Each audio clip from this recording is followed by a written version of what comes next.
భూమి మీదే ఉంటారు. వాళ్ళు ఆయన్ని ఎదుర్కోవటానికి వెళ్ళరండి. సిద్ధపడిన వాళ్ళు మాత్రమే వెళ్తారు. అర్థమవుతుందా మీకు?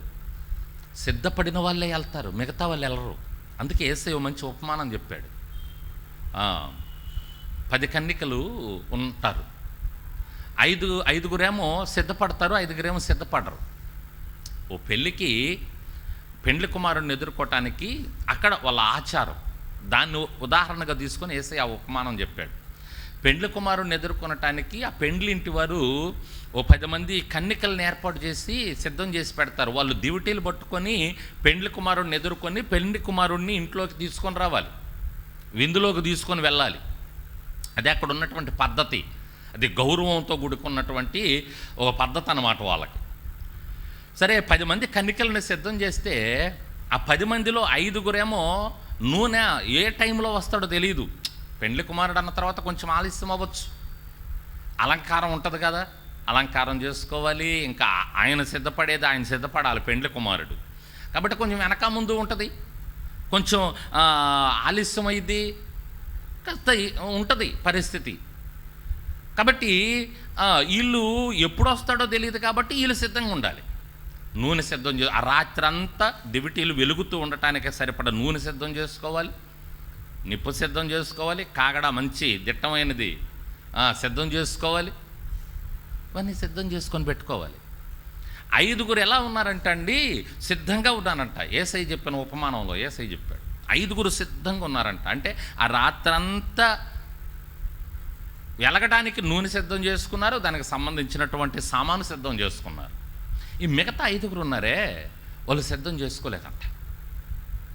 కొంతవరకే తెచ్చుకున్నారు ఆ సమయంలో, ఏదో అప్పుడు వత్తాడులే అని. కానీ ఆయన ఎంత చూసినా రాకపాయా, ఎదురు చూస్తూ ఉన్నారు, రాలేదు. వచ్చేది ఖాయం, కానీ ఏ సమయంలో వస్తాడో తెలియదు. పెండ్లి కుమారుడు వచ్చేది ఖాయం, వస్తాడు, అది తప్పదు. అయితే ఏ టైంలో వస్తాడో తెలియదు. 12 అవ్వచ్చు, 1 గంట అవ్వచ్చు, 2 అవ్వచ్చు, తెల్లవారుజాము అవ్వచ్చు. కాబట్టి సిద్ధంగా ఉండాలి. ఈ 5గురు సిద్ధపడల నూనె ఏం చేశారు? కొంచెం ఆలస్యమైందని నిద్రపోయారు.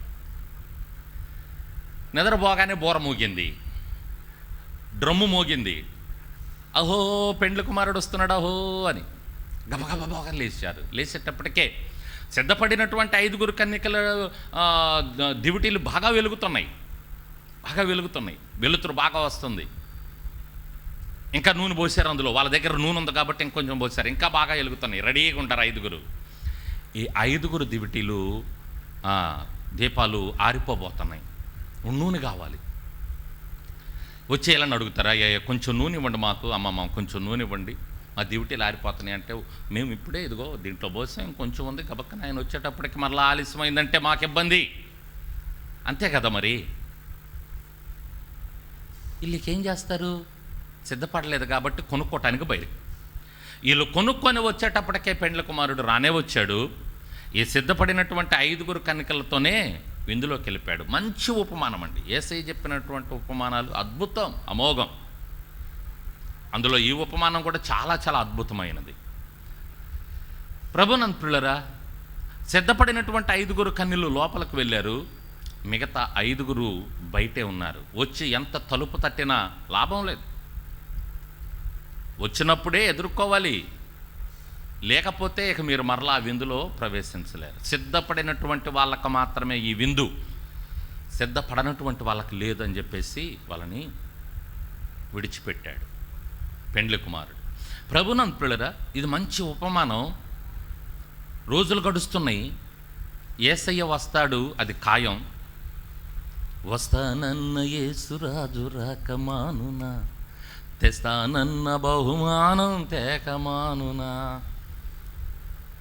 రారాజు వస్తున్నాడో జనులారా, రాజ్యము తెస్తున్నాడు, త్వరపడి వేగమెరండి ప్రియులారా, ప్రభుని వేడగరండి. దేవునికి మహిమ కలుగునుగా.